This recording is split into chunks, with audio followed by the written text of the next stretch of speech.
नमस्कार सभी को, जय बाबा की। और फिर आपके बीच में एक नई और अच्छी वीडियो लेकर आए हैं। Anil master Haryana YouTube channel को सब्सक्राइब करें, लाइक करें, शेयर करें और फुल सपोर्ट करें। तो आज का जो अपना मुद्दा है और जो आज की वीडियो जिस टॉपिक पर मैं लेकर आया हूँ वो है बैंक रॉबरी। जी हाँ, हरियाणा की आज तक की सबसे बड़ी बैंक रॉबरी जो कि पीएनबी बैंक शाखा गोहाना में 25-26 अक्टूबर 2014 को घटना घटित हुई, जिसमें लगभग 100 करोड़ रुपए की चोरी की घटना को अंजाम दिया गया। दोस्तों, जैसा कि मैंने आपको शुरुआत में बताया था कि हरियाणा की सबसे बड़ी जो बैंक रॉबरी है, इसको किसी ट्रेंड बदमाशों ने अंजाम न देकर, बिल्कुल जिनका कोई भी क्राइम रिकॉर्ड नहीं था, उन आदमियों ने इस घटना को अंजाम दिया है। तो जुड़े रहें और आगे इस पूरी घटना की जानकारी आपको विस्तृत रूप से बताते हैं। सुबह के तरह बैंक कर्मी पीएनबी शाखा गोहाना में जाते हैं और अपने बैंक को खोल कर देखते हैं तो सभी अचंभित रह जाते हैं। उनके पांव तले की जमीन खिसक जाती है जब वो देखते हैं कि बैंक में भारी मात्रा में लूट हुई है, जिसमें लगभग बैंक के 86 लॉकर तोड़े गए हैं और जो स्ट्रॉन्ग रूम था उसमें चोर नाकाम रहे चोरी करने में, लेकिन 86 लॉकरों को नुकसान पहुंचाकर लगभग 50 किलो से ज़्यादा सोना और उसके साथ नकदी, जो टोटल रकम 100 करोड़ से भी ऊपर होती है, उसको चोरी करने में कामयाब हो जाते हैं। और इसकी बात का पता चलते ही बैंक मैनेजर स्थानीय पुलिस को संपर्क करता है और पुलिस भी आकर अक्की बक्की रह जाती है। जब धीरे धीरे इस बात की तह में जाया जाता है तो पता चलता है कि चोरों ने जो चोरी का कारनामा किया था वो किसी फिल्म से प्रभावित होकर बैंक में एक 80 से 100 फुट लंबी और 2.5 फुट चौड़ी सुरंग खोदी गई, जिसके माध्यम से सीधा लॉकर रूम में ही उसका मुंह निकाला गया। और जब पुलिस ने उसको चेक किया तो वह साइड में 4 साल से बंद एक मकान से होकर शुरू हुई और बैंक के लॉकर रूम में जाकर ख़त्म हुई। दोस्तों, पुलिस धीरे धीरे पीएमओ की स्पेशल कार्रवाई के आदेश पर एसपी वर्तमान उस समय में अरुण नेहरा जी, जो सोनीपत के एसपी थे, उन्होंने स्पेशल एक पुलिस बल तैनात करके इसकी सभी टीमें इसके ऊपर लगाई और टीमों ने धीरे धीरे इसकी तरफ अपना कार्य बढ़ाया। तो पुलिस ने देखा कि कोई सुराग नहीं मिल रहा, ना कोई फ़ोन की लोकेशन मिल रही है। तो जो बैंक में खाता धारक थे, लॉकर वाले थे, उन लोगों ने प्रदर्शन करना शुरू कर दिया था और दबाव दिन प्रतिदिन बढ़ता जा रहा था। पुलिस टीम ने फैसला लिया कि इस गुत्थी को सुलझाने के लिए कुछ इनाम किया जाए। और जैसा कि चोरी बहुत बड़ी थी, उसको देखते हुए पुलिस ने 10 लाख रुपए का इनाम इसकी सूचना देने वाले को देने का ऐलान किया और जो भी इसकी सूचना देगा उसकी पहचान गुप्त रखी जाएगी। और पुलिस का यह तरीका इस डकैती की तह तक जाने में एक मील का पत्थर साबित हुआ, क्योंकि 10 लाख रुपए और पुलिस की मुखबिरी टीम को एक्टिव होते ही दोनों समावेश के साथ बिल्कुल बारीकी से लोग एक दूसरे के ऊपर नजरें रखने लगे। और ऐसा ही हुआ कि पुलिस के पास अचानक फोन आता है और फोन करने वाला पुलिस को बताता है कि जोड़ी गांव के अंदर इस बैंक डकैती से जुड़े हुए 2 आदमी रहते हैं जिनका नाम सुरेंद्र और राजेश है। यह सुनकर पुलिस की टीम तुरंत एक्शन में आती है और जोड़ी गांव में रेड करती है। प्रारंभिक पूछताछ के बाद जब उनसे कड़ाई से सख्ताई से पूछताछ की जाती है तो वह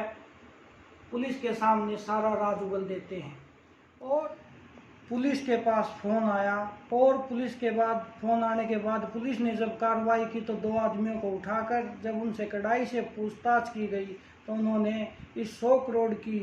जो लूट थी इसके सारे राज पुलिस के सामने उगल दिए। और इसमें जो ये चोर थे, इन्होंने इतना बड़ा दिमाग लगाकर इस ऑपरेशन को करने का काम किया था कि जो लूट की जो घटना थी उसमें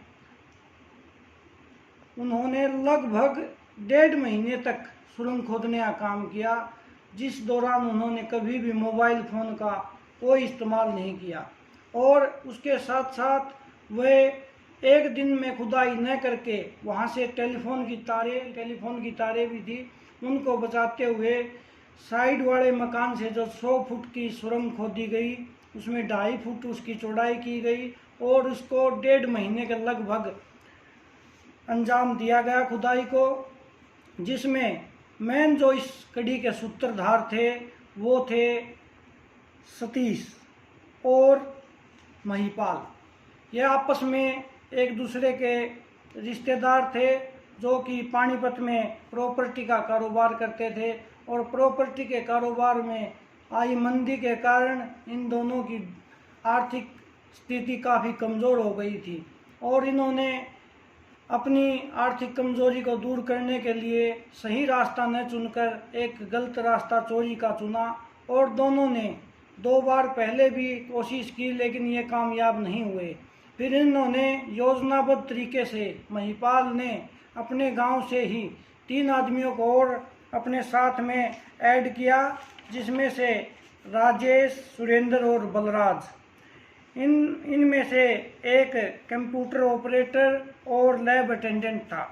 जिसमें दूसरा जो बलराज था वो बढ़ई का काम करता था, और सुरेंद्र एक बेरोजगार था जिसे पैसे की और रातों रात अमीर बनने का जो सपना था वो सता रहा था। और इन 5 आदमी की मंडली ने मिलकर इस कार्य को अंजाम देने के लिए दिन रात योजना बनाई, बैंक की रेकी की, और जो बैंक के साथ में महिपाल का 4 साल से जो बंद मकान था उस बंद मकान से सुरंग खोदना शुरू किया। और 25-26 अक्टूबर की जो दिन थे उसमें शनिवार का दिन इन्होंने सेलेक्ट किया, क्योंकि इन्हें चोरी करने के लिए एतवार का पूरा दिन मिल जाता। तो इस योजना के तहत इन्होंने खुदाई के बाद दिन में साफ सुथरे तरीके से मिट्टी को दाएं बाएं एडजस्ट कर देते और 1.5 महीने तक रोजाना 5-4 फुट खुदाई करते और उस मिट्टी को एडजस्ट करते। शनिवार का दिन आते ही इन्होंने, जैसे कि इनकी योजना थी, उस योजना के तहत बैंक में एंट्री करते हैं और अपने साथ में छेनी और हथौड़ा लेकर बैंक में जाते हैं और पहले स्ट्रॉन्ग रूम को तोड़ने की कोशिश करते हैं, लेकिन वहाँ से नाकाम रहने के बाद ये लॉकरों को तोड़ना शुरू करते हैं। लॉकरों को तोड़ने में ये कामयाब होते हैं और 86 के लगभग ये लॉकर ब्रोक कर देते हैं, तोड़ देते हैं, जिसमें से 78 जो लॉकर थे उसमें पैसे और लगभग 50 किलो से ऊपर सोना इनके हाथ लगता है। 8 लॉकरों में कोई ज़रूरी कागजात वगैरह थे जिन्हें ये वहीं बिखरा कर चले जाते हैं। और रविवार के दिन 6 घंटे तक इन्होंने उन लॉकरों को तोड़ा और रविवार के दिन लास्ट लॉकर को तोड़ने के बाद स्विफ्ट डिजायर गाड़ी आके वहाँ रुकती है महिपाल के मकान में जहाँ से इन्होंने एंट्री की थी, और उसमें बोरियों में डाले हुए पैसे और सोने को लेकर ये चले जाते हैं। और महिपाल ने यह योजना बनाई थी और सभी संसाधन उसने उपलब्ध कराए थे, तो उनकी आपस में ये डिमांड थी कि 50% जो हिस्सा होगा वो अकेला महिपाल रखेगा और 50 में बाकी जो 4 सदस्य बच गए उनको मिलेगा। इस योजना के तहत बंटवारा करने के बाद वह अलग अलग अपनी दिशा में चले जाते हैं, लेकिन सबसे पहले पुख्ता सबूत पुलिस को ऐसे मिला कि जो 10 लाख रुपए का इनाम दिया था, सभी मुखबर चौकन्ने थे। जो फ़ोन करने वाला आदमी था जिसने पुलिस के पास फ़ोन किया था, वो आदमी जोड़ी गांव के अंदर 2 आदमी बढ़ई सुरेंद्र और बलराज बैठकर शराब पी रहे थे, और आसपास के बल्कि इंडिया लेवल पर ये उस टाइम पर रॉबरी अपनी खबरें बनाई हुई थी, सुर्खियों में थी। तो वहाँ बैठे शराब पीते पीते किसी आदमी ने कहा कि इतनी बड़ी चोरी हो गई है, पुलिस तो चोरों तक पहुँच जाएगी। और अवाबाजी के चक्कर में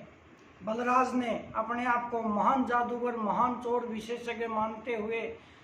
पुलिस को धराशाही मानते हुए यह कहा कि पुलिस हम तक कभी नहीं पहुंच सकेगी, हमने इतनी साफ सफाई से काम किया है। ये बात किसी थर्ड आदमी को, जिसने पुलिस के पास फ़ोन किया था 10 लाख के मोटे इनाम के रूप में, तो उस आदमी तक पहुंची और उसने एसपी अरुण नेहरा के पास फ़ोन किया और पुलिस को इसका पहला सुराग मिला। पुलिस ने उनको उठाकर जब पूछताछ की तो महिपाल अपनी बेइज्जती होने के चक्कर में और पुलिस के डर से कि पुलिस उस तक पहुंच जाएगी, महिपाल ने ही अपने घर में जहर खाकर सुसाइड कर लिया। तो इस तरह इस चोरी का मुख्य मास्टरमाइंड था वो पहले ही सुसाइड करने के कारण इस धरती पर नहीं रहा। जो बाकी 4 थे, 2 पहले गिरफ्तार कर 8.5 किलो सोना और 60,000 रुपये प्राप्त हुए और फिर उनकी ही निशानदेही और उनके बताए नामों से पुलिस ने सतीश और राजेश को भी गिरफ्तार किया। महिपाल जहर खाकर सुसाइड कर चुका था और इन दोनों को पकड़ने के बाद फिर जब पुलिस ने कड़ाई से पूछताछ की तो इन्होंने पूरा विवरण दिया कि कैसे इन्होंने 100 फुट की लंबी सुरंग खोदकर एक फिल्मी स्टाइल से हरियाणा के गोहाना में पीएनबी बैंक की शाखा की जो लॉकर थे उनमें कैसे चोरी की, पैसे को कैसे डिवाइड किया। और फिर पुलिस ने इनसे पूछताछ की तो इन्होंने कटवाड़ गांव के जो जोड़ी के नज़दीक ही है, कटवाड़ गांव के जो ईंट भट्ठा था उससे पुलिस ने लगभग इनसे 45 से 47 किलो सोना और बाकी नकदी प्राप्त की पुलिस ने। और पुलिस ने 72 घंटे में इस चोरी की वारदात को, हरियाणा की सबसे बड़ी चोरी की वारदात को सुलझाकर एक अपने अदम्य साहस का परिचय दिया और जो भी वहाँ प्रदर्शन कर रहे थे उनके मन को थोड़ी शांति दी। तो इस प्रकार से ही आगे किसी नए मुद्दे के साथ आपके बीच में आपका अनिल भाई,